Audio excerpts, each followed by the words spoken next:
से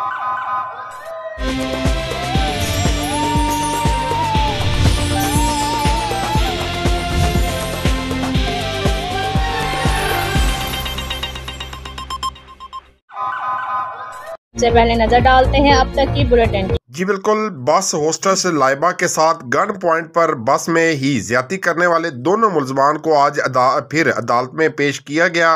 मुतासरा लड़की भी अपने वकील वहाब बलोच और अपने वालदैन के हमरा जज के सामने पेश हुई और अपना बयान रिकॉर्ड करवाया। सीनियर सिविल जज की अदालत में पेशी के मौके पर विकला ने ज्यादती करने वाले दोनों मुलजमान पर थप्पड़ों की बारिश कर दी, खूब हाथ साफ किए। पहले तो पुलिस एहलकार एक दूसरे का मुंह तकते रहे, जबकि फिर विकला की मिन्नत समाजत करके मुलजमान को छुड़वाया और गाड़ी में बिठाकर आता अदालत से ले जाने में कामयाब हो गया। दूसरी तरफ पुलिस ने दोनों मुलजमान की मजीद 10 रोज़ा रिमांड की इस्तदा की, जिस पर सीनियर सिविल जज ने मुलजमान को 2 रोज़ा जिस्मानी रिमांड पर पुलिस के हवाले कर दिया।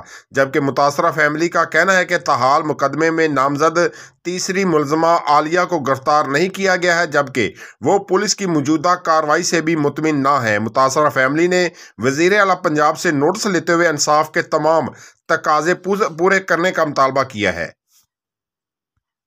मेरा भी है एतबार, रिश्ते भी चमके चम चम चम चम चम चम चम चम चम चम चम चम लेमन मैक्स लॉन्ग बार चम चम चम चम।